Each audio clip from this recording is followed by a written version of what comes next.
Okay guys, national income आपको continue करेंगे। National income के अंदर लास्ट क्लास के अंदर मैंने क्या बताया था आपको? लास्ट क्लास के अंदर मैंने आपको समझाया था नॉर्मल रेसिडेंट के बारे में। किसके बारे में बेटा? नॉर्मल रेसिडेंट के बारे में। तो ये नॉर्मल रेसिडेंट कौन होता है ये मैं आपको समझा चुका हूं। नॉर्मल रेसिडेंट वो पर्सन होता है जो जिसका स्टे इन इंडिया 182 डेज या उससे ज्यादा है। जो 182 डेज इंडिया में रुका वो क्या बन जाएगा? Normal resident. और दूसरी चीज होती है नॉर्मल रेसिडेंट कैलकुलेट करने के लिए कि उसका जो economic centre of economic interest है वो हमारी कंट्री में लाया करता है। तो centre of economic interest decide करेगा कि वो नॉर्मल रेसिडेंट है कि नहीं है। क्या डिसाइड करेगा? Centre of economic interest. तो centre of economic interest decide करता है कि वो नॉर्मल रेसिडेंट है कि नहीं है। सेंटर ऑफ इकोनॉमिक इंटरेस्ट का मतलब दो चीजें। पहला तो वो क्या होना चाहिए? ही लिव्स इन इंडिया और he is located in India. या तो वो इंडिया में रहता है या इंडिया में लोकेटेड है। क्योंकि रहता है इंसान और लोकेटेड होता है कंपनी या कोई बिजनेस कंसर्न। ठीक है, लोकेटेड होते हैं बिजनेस कंसर्न और रहता है इंसान। दूसरा, ठीक है, उसका बेसिक इकोनॉमिक एक्टिविटी कहां होता है? इंडिया के अंदर ही होता है। तो बेसिक इकोनॉमिक एक्टिविटी का मतलब क्या होता है? बेसिक इकोनॉमिक एक्टिविटी का मतलब होता है तीन बातें: कमाना, अर्निंग्स, ठीक है, एक्सपेंडिचर या फिर कंजम्पशन, और तीसरा एक्यूमुलेशन या फिर बोले तो सेविंग्स। तो उसकी बेसिक इकोनॉमिक एक्टिविटीज जो होती है वो कहां होती है? कहीं और नहीं, इंडिया के अंदर ही होती है। तो अगर कोई पर्सन इंडिया में क्या है? लोकेटेड है, सिचुएटेड है, या फिर उसकी बेसिक इकोनॉमिक एक्टिविटीज ये तीन चीजें: कमाना, खाना, बचाना। कमाना, खाना, बचाना। कमाना मतलब अर्निंग्स, खाना मतलब कंजम्पशन, बचाना मतलब सेविंग्स। तो बेसिक इकोनॉमिक एक्टिविटीज जहां करता हूं वो मेरे लिए क्या है? Centre of economic interest. और मैं वहां पे रहता हूं, मैं वहां का क्या हूं? रेसिडेंट हूं। मैं वहीं पे मेरी इनकम काउंट करी जाएगी और मैं वहीं पे टैक्स दूंगा। समझ आएगी नहीं बात? समझ आ गई बात? उसके बाद आज अपन नया टॉपिक चालू कर रहे हैं जिसका नाम है सिटीजन एंड रेसिडेंट। तो टॉपिक देखेंगे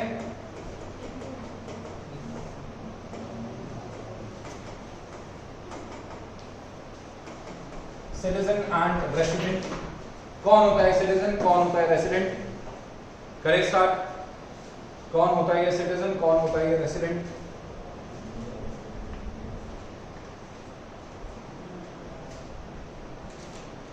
तो वैसे तो बहुत सारे लोगों को ऐसा लगता है कि सिटीजन और रेसिडेंट एक ही बात है, बट एग्जैक्टली ऐसा है नहीं। सिटीजन एंड रेसिडेंट दोनों क्या है? डिफरेंट कॉन्सेप्ट है, अलग अलग कॉन्सेप्ट है। Okay, citizenship is related to कहां पैदा हुए, ठीक है, और रेसिडेंट मींस कहां आपका सेंटर ऑफ इकोनॉमिक इंटरेस्ट लाई करता है। ठीक है, कोई इंसान पाकिस्तान में पैदा हुआ, centre of economic interest India में लाई करता है, तो इंडिया का क्या बन जाएगा? रेसिडेंट बन जाएगा। क्या बन जाएगा? रेसिडेंट बन जाएगा। अब मैं आपको ना कुछ बहुत सारे एग्जांपल्स देता हूं, आप रिलेट कर पाओगे। ठीक है, there is one actress called as known as Jacqueline Fernandez. सब जानते हैं जैकलीन को, ठीक है। कहां की रेसिडेंट है वो? इंडिया की। और कहां की सिटीजन है? श्रीलंका की। She was miss Sri Lanka. उसके बाद वो इंडिया के अंदर आ गई, ठीक है। पता है चीज आपको? Okay. Katrina Kaif, she is having citizenship of London. Akshay Kumar, Canadian citizenship, resident of India. Katrina Kaif resident of India, yes. Akshay Kumar Canadian citizen है, वो इंडिया का सिटीजन नहीं है, कैनेडियन सिटीजनशिप है उसके पास। He is resident of India, वो इंडिया का रेसिडेंट है क्योंकि इंडिया में वो रहता भी है और ये तीनों काम करता भी इंडिया के अंदर है: खाना, ठीक है, बचाना और कमाना। तो सिटीजन और रेसिडेंट में ये बहुत बड़ा फर्क होता है कि जहां आप पैदा होते हो या जहां का आपने एक तरीके से ग्रीन कार्ड, राशन कार्ड, या वहां जाके गवर्नमेंट को बोल के आपने वहां की सिटीजनशिप एक्वायर कर ली है, तो वहां के आप सिटीजन हो। दो तरीके से सिटीजनशिप ली जा सकती है, या तो उस जगह पैदा होके, और अगर ये नहीं, ठीक है, आप वहां पे पैदा नहीं हुए, तो वहां के लॉस को फॉलो करके आप वहां की सिटीजनशिप ले सकते हो, ठीक है। और रेसिडेंट आप कैसे बनते हो? वहां पे रह के, कमा के, खा के और खर्च करके, ठीक है, और सेव करके आप वहां के क्या बन जाओगे? वहां के रेसिडेंट बन जाओगे, रेसिडेंट कहलाओगे। तो रेसिडेंट और सिटीजन में बहुत बड़ा फर्क है। रेसिडेंट कौन और सिटीजन कौन? कॉन्सेप्ट समझ आया कि नहीं आया? बोलो। दोनों का कॉन्सेप्ट क्लियर हो गया, रेसिडेंट का और सिटीजन का? ठीक है, लिखेंगे इसमें, लिखेंगे इसमें citizen and resident, citizen and resident, citizen and resident are two different terms,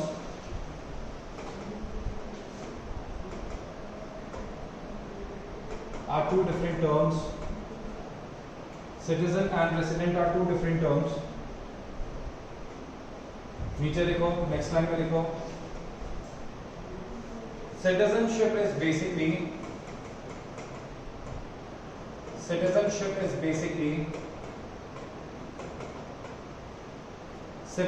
is basically a legal concept, ये लीगल कॉन्सेप्ट है। यहां पे दो एक्ट लगते हैं, कॉन्स्टिट्यूशन ऑफ इंडिया और दूसरा ये कॉन्स्टिट्यूशन ऑफ इंडिया और सिटीजनशिप एक्ट, और अब तो लगता है सिटीजनशिप अमेंडमेंट एक्ट भी। ये आपने सुना होगा ना, ये आपने बीच में सुना होगा कोविड से जस्ट पहले वो, ठीक है, ये आप दिल्ली में जामा मस्जिद के उधर की तरफ बहुत ज्यादा क्या लग रहे थे, ठीक है, बहुत सारे लोग एक तरीके से अगेंस्ट गए थे गवर्नमेंट के डिसीजन के, याद है आपको? ठीक है, मुस्लिम्स बहुत सारे अगेंस्ट गए थे गवर्नमेंट के डिसीजंस के। एक्चुअली क्या हुआ था, वो नया जो सिटीजनशिप एक्ट था ना, वो इतना सा बोलता था कि जो मुस्लिम्स है, मतलब it was not against the Muslim community, उनसे तो उसका कोई रिलेशन ही नहीं था, वो सिर्फ ये, मतलब उसका कोई रिलेशन ही नहीं था, मतलब उसने सिर्फ ये बोला, जो नया सिटीजनशिप एक्ट आया वो ये बोलता है कि जो हिंदू माइनॉरिटीज है, जो कहां रह रही है, जो इन मुस्लिम कंट्रीज में रह रही है, जैसे फॉर एग्जांपल, ठीक है, जो बांग्लादेश में रहती हैं, श्रीलंका में है, या नेबरिंग कंट्रीज में है। कहां पे? नेबरिंग कंट्रीज में, लाइक पाकिस्तान हो गया, अफगानिस्तान हो गया। अब पाकिस्तान, अफगानिस्तान के अंदर हिंदू रहते हैं, थोड़े से हिंदू रहते हैं, तो वहां पे they can not enjoy their Hindu rights. मतलब Hindu women who is living in Pakistan, एक हिंदू वुमेन जो पाकिस्तान में रहती है, उसको बुर्का पहनना पड़ता है, समझ रहे हो? तो वहां पे क्या है, वहां के नॉर्म्स ऐसे बने हुए हैं कि आप हिंदू रिलीजन वहां पे क्या नहीं कर सकते, हिंदू रिलीजन वहां पे आप, ठीक है, आप चला नहीं सकते, अडैप्ट नहीं कर सकते। अगर आप हिंदू हो तो भी आपको मुस्लिम वाला रिलीजन फॉलो करना पड़ेगा। अच्छा, इसके अलावा ये और है कि जो वहां की जो कम्युनिटी होती है वहां पे पता है क्या करते हैं, वहां पे ना छोटे छोटे घर है उनके, तो वो मुस्लिम पीपल वहां पे क्या करेंगे, पत्थर फेंक देंगे। तो इस तरीके से क्या है, वो कम्युनिटी ना वहां से परेशान होके, और वो करते हैं तड़ी पार मतलब वो कैसे भी छुप छुपा के इंडिया में एंटर हो जाते हैं, या कैसे भी गवर्नमेंट को रिक्वेस्ट करके इंडिया के अंदर आके इंडिया में रहना चालू कर देते हैं। सो वो जो लोग हैं, उनके पास पाकिस्तान की सिटीजनशिप है, बट वहां पे उनके पास कुछ काम ही नहीं है, मतलब वहां पे उनकी कोई वैल्यू नहीं है, they are not treated like a human over there. तो वहां के ऐसे लोग, ऐसी माइनॉरिटी हिंदुइज्म की जो दूसरी कंट्रीज में परेशान हो चुकी है, सिर्फ उन लोगों के लिए हमने अमेंडमेंट एक्ट लेके आए कि कोई बात नहीं, 11 साल मत रुको, 6 साल बाद ही हम तुम्हें सिटीजनशिप दे देंगे। सो वैसे तो रुकने का होता है 11 साल, 11 years you have to work in India and then you'll get citizenship of India। ठीक है, आप किसी भी कंट्री से इंडिया के अंदर आओ, इंडिया के अंदर रहो, अपने वर्क लाइसेंस पे, वर्क परमिट पे आप 11 साल तक इंडिया में रखे, ठीक है, और यहाँ पे आप रेसिडेंट रहे, यहाँ के रेसिडेंट रहने के बाद आपने अप्लाई किया गवर्नमेंट को, ठीक है, और गवर्नमेंट को, एम्बेसी को, इंडियन को, जो इंडिया का जो फॉरेन डिपार्टमेंट है, आपने उसको अप्लाई किया, और देन उसके बाद आपको वेरीफाई करके उन्होंने क्या कर दिया, ठीक है, ग्रीन कार्ड दे दिया, यहाँ की परमिशन दे दी, आधार कार्ड दिलवा दिया आपको, ठीक है, और आपको राशन कार्ड दिलवा दिया, राशन कार्ड, ग्रीन कार्ड, मतलब ग्रीन कार्ड मतलब यहाँ का राशन कार्ड, ओके। बट उन सताई हुई माइनॉरिटीज, ठीक है, समझ रहे हो, जो ऑलरेडी इतना सब कुछ सह के आई है, वो माइनॉरिटीज जो ऑलरेडी इतना परेशान होके आई है, उन, ठीक है, मतलब गवर्नमेंट की लाइन थी उन पीड़ितों के लिए, तो वो जो ऑलरेडी इतना परेशान होके हमारी कंट्री में आगे रह रहे हैं, जिनको दूसरी कंट्रीज अडेप्ट नहीं कर पा रही है, एक्सेप्ट नहीं कर पा रही है, सिर्फ उन लोगों के लिए हमने सिटीजनशिप अमेंडमेंट एक्ट लेके आए थे कि भाई तू 6 साल में आके तो इंडिया का सिटीजन बन जा, ये था। अब इससे किसी को कंसर्न नहीं था, बट उस बात को उठा लिया, ठीक है, और मुस्लिम्स ने, मुस्लिम कम्युनिटी ने क्यों उठा लिया, क्योंकि पुरानी बहुत सारी ऐसी बातें थी जो एक्यूमुलेट हो चुकी थी, पुरानी ऐसी बहुत सारी बातें थी, जैसे, ठीक है भाई, आर्टिकल, मतलब इन्होंने एक तरीके से जम्मू एंड कश्मीर को जैसे इंडिया का पार्ट बनाया, वो राम मंदिर, तो सारा का सारा गुस्सा एक्यूमुलेट होकर निकला था, फिर सरकार उस टाइप पे थी परेशान, और फिर सरकार को बचाने के लिए आ गया कोविड, और कोविड में उन्होंने लगा दिया कर्फ्यू, ठीक है, अब आप कुछ नहीं कर सकते, और अब 1 साल बाद अब हो गई, आई गई बात, अब कुछ नहीं हो सकता, ठीक है, उस टाइम ये बड़ा माहौल खराब होता, बट कोविड ने सरकार को बचा दिया, यू कैन से दिस। तो citizenship is basically a legal concept, आपको समझ आया सिटीजनशिप अमेंडमेंट एक्ट के बारे में? आपको मेरे हिसाब से शायद पता नहीं था इसके बारे में, तो कोई बात नहीं। तो citizenship is basically a legal concept, एक लीगल कॉन्सेप्ट है based on the place of birth, based on the place of birth, किस पे डिपेंडेंट होता है? Based on the place of birth, जहां पे आप पैदा हुए। यस, अदर कंट्रीज में कितने टाइम तक की वो चाहिए होती है ग्रीन कार्ड के लिए? सबकी सारी कंट्रीज के अलग अलग है। यूएस में आई गेस को 5-6 साल है, 7 साल, यूएस में 7 साल, सब कंट्रीज की अलग अलग होती है। स्पेन में स्पेन में 7 साल शायद ज्यादा है, यू श्योर? ओके, अलग अलग कंट्रीज की अलग अलग रिक्वायरमेंट्स होती है, कई कंट्रीज में तो 15-15, 20-20 साल है, और उसके बाद एग्जाम लगता है, उसके बाद एग्जाम लगता है उन्हीं की लैंग्वेज का, कि आपको वहां की लैंग्वेज आई कि नहीं आई, फिर वो बड़ा टफ सा एग्जाम होता है, फिर आपको क्लियर करना पड़ता है। हाँ नहीं, चाइना में तो होता ही है, स्पेन में भी होता है, स्पेन में भी होता है, यूके की बहुत सारी कंट्रीज में होता है, तो वहां पे यार अलग अलग लैंग्वेजेस चलती है ना, तो अलग अलग लैंग्वेजेस है, तो वहां पे लैंग्वेज का बड़ा इंपॉर्टेंट खेल हो जाता है कि आपको एग्जाम देना पड़ता है कि आप वहां के कॉन्स्टिट्यूशन को समझ गए। जैसे 10 साल हो गया किसका?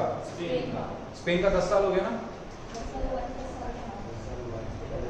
पहले 7 होगा, अब 10 हो गया होगा। हाँ, तो हर कंट्री का अलग अलग है नॉर्म्स, अमेंडमेंट आता रहता है, समझ आ गया? चलो अब देखो, citizenship is basically a legal concept based on the place of birth of a person,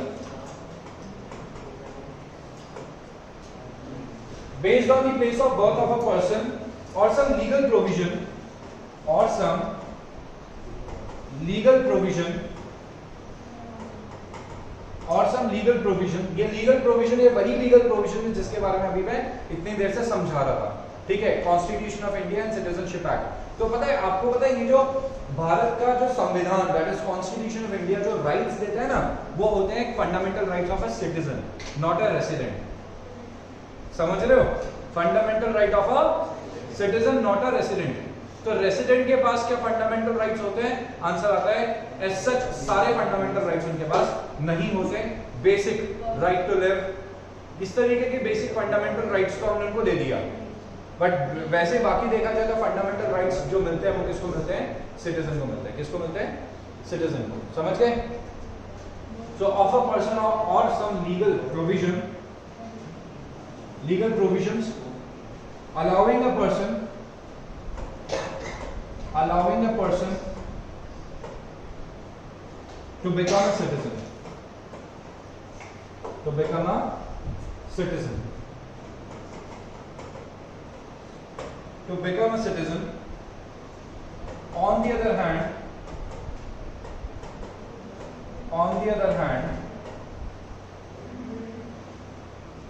residentship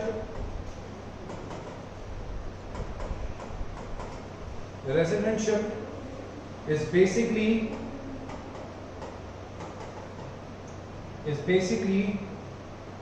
an economic concept.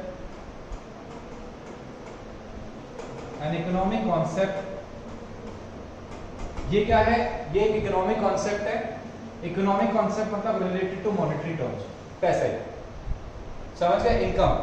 तो ये तो पता था इनकम टैक्स बताता है रेसिडेंट कौन है कौन नहीं है, क्योंकि आपने सुना होगा ना, ये तो एनआरआई है. एनआरआई मतलब क्या? एनआरआई मतलब इंडिया का वो सिटीजन जो इंडिया में नहीं रहता. इंडिया का वो सिटीजन जो इंडिया में नहीं रहता, और अगर वो इंडिया में आ जाएगा, इंडिया में अगर रह गया, तो उसको इंडिया में भी टैक्स देना पड़ेगा. मतलब एग्जांपल देके समझाता हूं.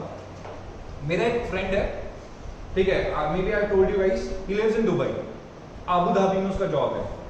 ठीक है, आबू धाबी और दुबई 45 मिनट्स का वे है सिर्फ. ठीक है, मतलब आबू धाबी के सेंटर और दुबई के सेंटर से सिर्फ 45 मिनट्स का वे है, ज्यादा दूर नहीं है. तो अब हुआ ये कि जैसे अपन बात करते हैं किसके बारे में, ठीक है, we are talking about this. So he is an NRI. वो क्या बन चुका है? एनआरआई बन चुका है. ठीक है, एनआरआई बन चुका है.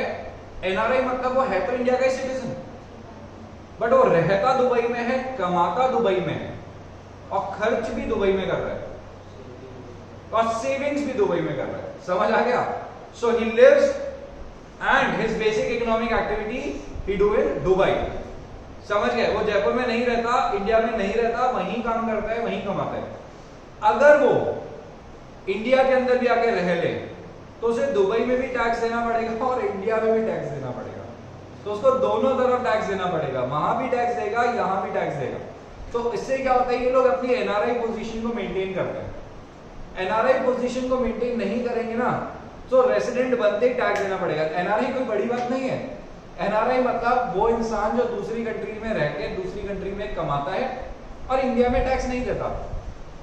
अगर वो इंडिया का रेसिडेंट बन गया तो इंडिया वाले उससे टैक्स ले लेंगे.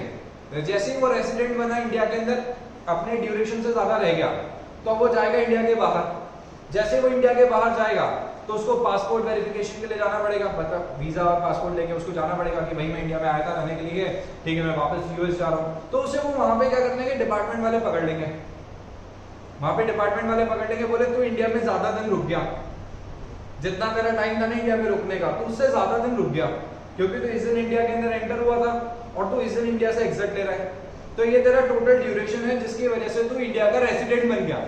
तो भाई तू इंडिया का रेसिडेंट बन चुका है और तेरे को टैक्स देके ही जाना पड़ेगा अपनी टोटल इनकम के हिसाब से. समझ गए क्या?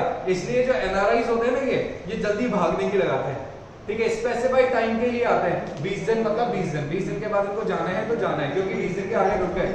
हाँ, कितना? 20 दिन. No no no no no, मैंने क्या कहा, इनके साथ क्या होता है, 20 दिन से ज्यादा रहती है. नहीं नहीं, 20 दिन 30 दिन 60 दिन तक रह लो, है ना. 182 डेज से कम रह लो. अगर 182 डेज रह गए तो रेसिडेंट बन गए. तो 70-80 दिन 100 दिन तक रह सकता है, कोई दिक्कत नहीं है. डन? समझ आ गया? तो on the other hand residentship is basically an economic concept.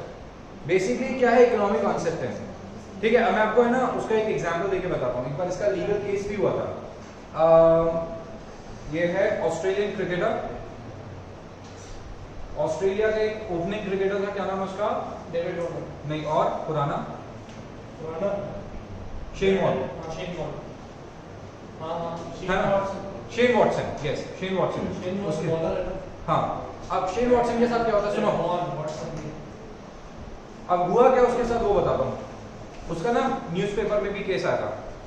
तो ऑस्ट्रेलिया का जो चार्टर्ड अकाउंटेंट है, ठीक है, तो उसका जो चार्टर्ड अकाउंटेंट था उसने उसको कहा कि सर आप ना एक हफ्ते और ऑस्ट्रेलिया मत आओ, क्योंकि आपके इस बार फॉरेन टूर्स इतने हो गए कि आपको ऑस्ट्रेलिया आने की जरूरत नहीं है. एक हफ्ता रुक जाओगे तो ऑस्ट्रेलिया में आपको टैक्स नहीं देना पड़ेगा. आप ऑस्ट्रेलिया के लिए, ठीक है, नॉन रेसिडेंट ऑस्ट्रेलियन बन जाओगे, तो सरकार आपसे टैक्स नहीं दे सकती. तो वो चला गया बाहर घूमने के लिए, एक हफ्ता घूम के फिर आया, उसके ऊपर केस कर दिया वहां के लोगों ने.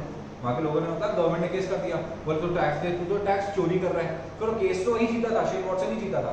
बोले यार जब मेरे पास सरकार ने लीगल राइट दे रखा है तो तुम कौन होते मांगने वाले टैक्स? वहाँ की इनकम टैक्स अथॉरिटीज ने केस कर दिया तुमने चोरी करी है। बोले मैंने चोरी नहीं करी है, this is my legal right and I have exercised my legal right. सरकार ने क्यों बोल रखा है? फिर सरकार बोल देती कि नहीं अगर तुम्हारे पास दिन बचे तो you have to stay in our country. ऐसा तो आपने बोला नहीं, मैं चला गया घूमने चला गया तो मेरे को टैक्स नहीं देना। तो उसने उस साल किसी भी कंट्री में टैक्स नहीं दिया, घूमते रह ना। समझ आए? देखिए हो जाता है क्रिकेटर्स और सबके साथ इस तरीके की चीजें हो जाती है। अगर इनके बहुत ज्यादा टूर्स हो जाते हैं ना बाहर के, तो फिर इस तरीके से एनआरआई बन जाता है उस साल के लिए। भाई है तो इंडिया का ही, सब कुछ इंडिया का है, उस साल के लिए एनआरआई हो गया फॉर दैट पर्टिकुलर ड्यूरेशन, और फिर उसको यहाँ पे टैक्स नहीं देना। On the other hand, residentship is basically an economic concept. Actually इनका टैक्स तो बहुत ज्यादा ऑलरेडी दे चुके होते हैं, दे देते हैं। क्या होता है उनपे टीडीएस कट के इनका जो प्राइस मिलता है ना वो टीडीएस कटते मिलता है, बट उनकी जो पर्सनल इनकम आती है ना, जो पर्सनल इनकम आती है उसके ऊपर टैक्स लग जाता है उनका। जो और सोर्सेज से इनकम आती है ना उनकी, जैसे एडवर्टीजमेंट करा, ये सब करा, वो सब करा, उन सब से जो इनकम आती है वो टैक्स लग जाता है इनका। तो on the other hand residentship is basically an economic concept. Economic concept है बेस्ड ऑन economic activities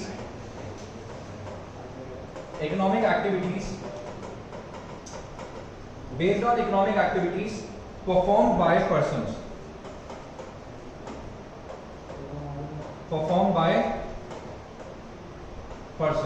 जो आप इकोनॉमिक एक्टिविटी परफॉर्म करते हो उससे आने वाली इनकम जो होती है उसके बारे में मैं यहाँ पे बात कर रहा हूँ।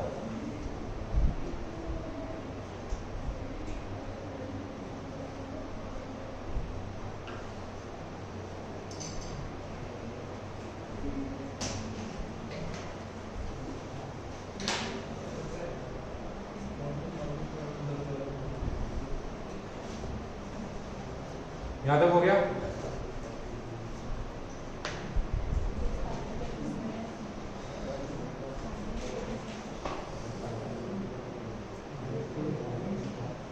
डन?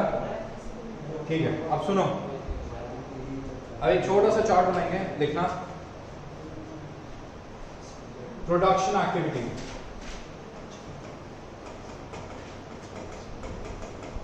प्रोडक्शन एक्टिविटी कौन कर रहा है? देखो, प्रोडक्शन एक्टिविटी बाय हुम, कौन कर रहा है production activity? Who is doing this, who is performing this production activity?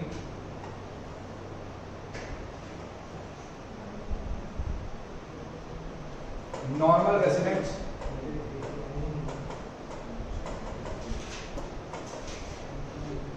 Of the country,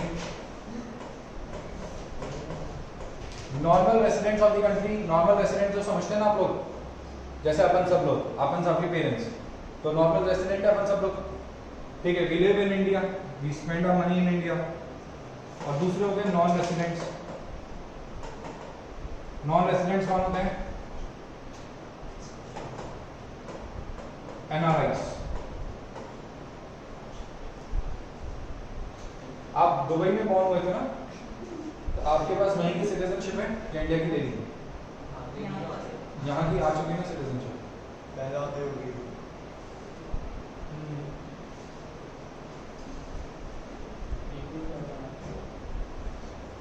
देखें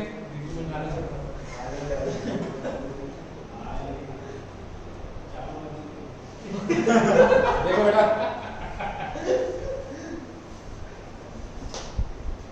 normal residents of a country ने क्या कमाया तो क्या वो हमारी नेशनल इनकम के अंदर आएगा? आएगा, इंक्लूडेड इन नेशनल प्रोडक्ट।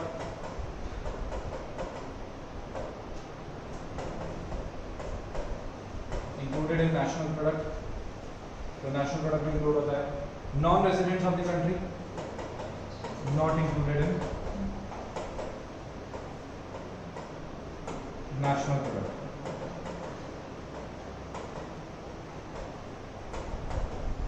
ये नेशनल प्रोडक्ट में इंक्लूड नहीं होगा। जो नॉन रेसिडेंट्स कमाते हैं, हमारी हमारी कंट्री की इनकम में कैसे इंक्लूड होगा, समझ गए क्या?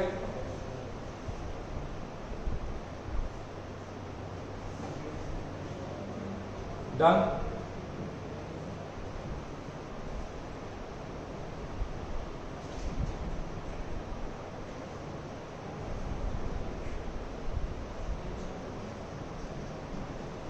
बना लिए?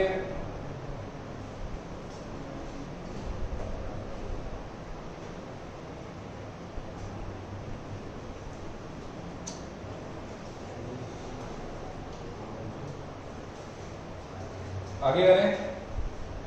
Okay fine. अब देखिए कुछ एग्जांपल्स करते हैं, कुछ क्वेश्चंस करते हैं। करें? क्वेश्चन देखना।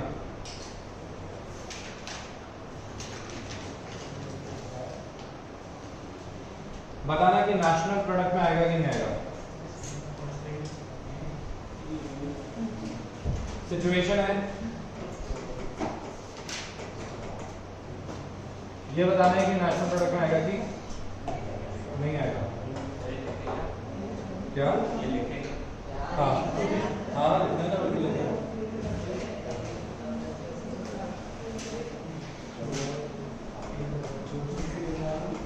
इंक्लूडेड और not included, included and not included. क्या इंक्लूड होगा नेशनल प्रोडक्ट में या इंक्लूड नहीं होगा नेशनल प्रोडक्ट में, हमें चेक करना है। सिचुएशन 1,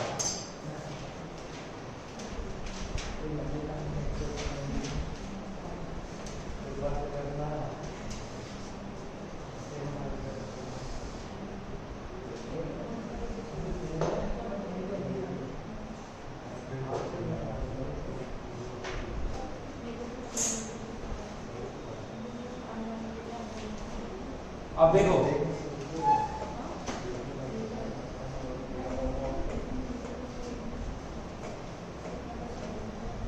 प्रॉफिट्स अर्न बाय, देखना profits earn by foreign company in India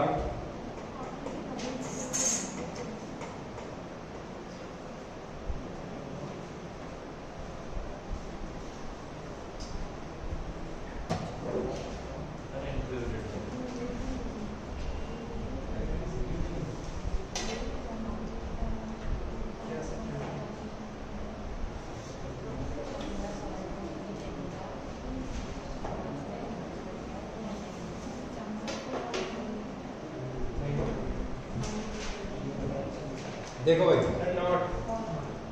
profits earn by foreign company in India, company कहाँ की है? फॉरेन की है। कहाँ की कंपनी फॉरेन में रजिस्टर्ड हुई थी, इंडिया में आके बिजनेस कर रही है फॉरेन की कंपनी, ठीक है, इंक्लूडेड है। सुनो अल्टीमेटली पैसा कहाँ ले जाएगी? फॉरेन में ले जाएगी। इंडिया के पास बचेगा क्या वो पैसा?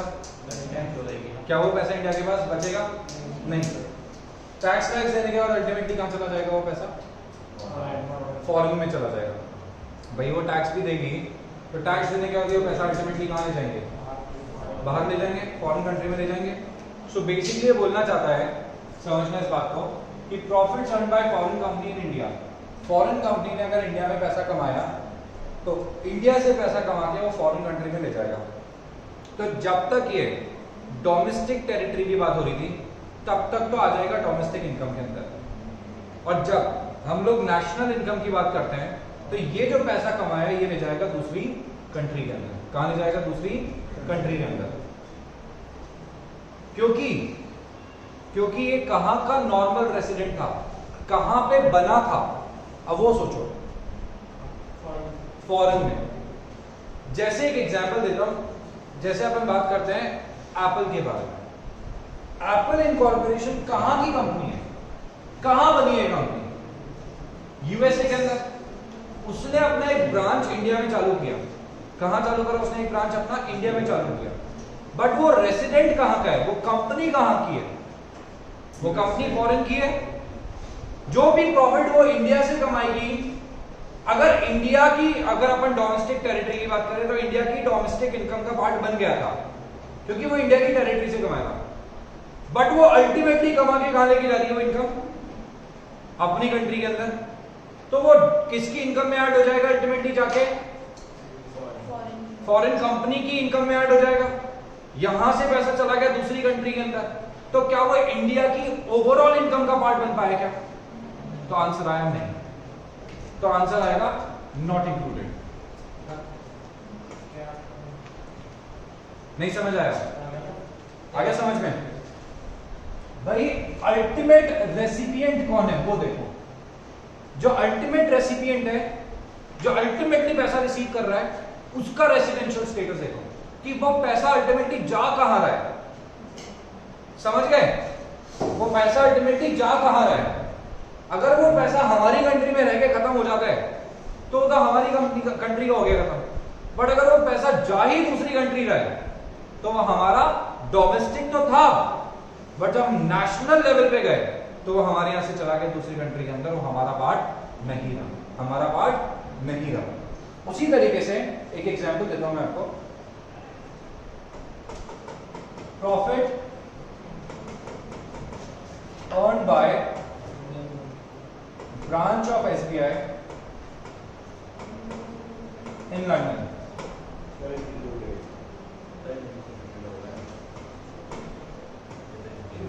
अब profit earn by branch of SBI London, तो एसबीआई की ब्रांच कहां पे है? लंदन में। बट एसबीआई कहां की है? एसबीआई कहां की रेसिडेंट है? इंडिया की। सो अल्टीमेटली वो जो भी कमाया वो अल्टीमेटली कहां जाएगा बाद में? अगर सिर्फ डोमेस्टिक प्रोडक्ट की बात करो तो वो लंदन की इनकम है, वो इंडिया के अंदर नहीं आएगा। बट एट द एंड जब नेशनल लेवल पे बात करते हैं, नेशनल इनकम की बात करते हैं, तो वो कमा के इंडिया के अंदर भिजवा देगा और वो बन जाएगी इंडिया की इनकम। तो it will be included in national income. समझ गए क्या? It will be included in national income. बोलो कोई डाउट है क्या?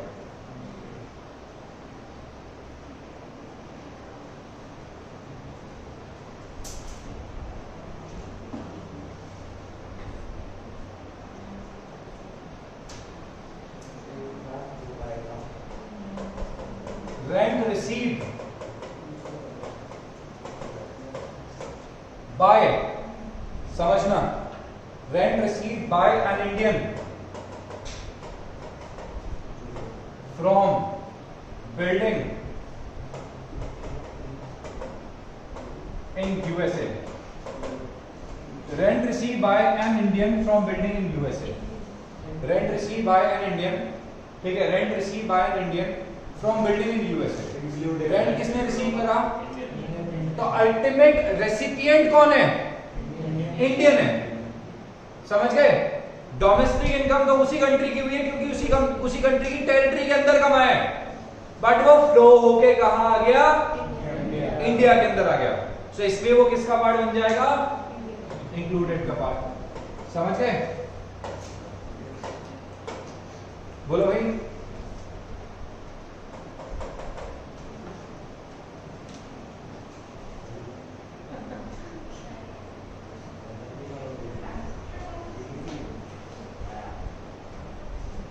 Salaries paid to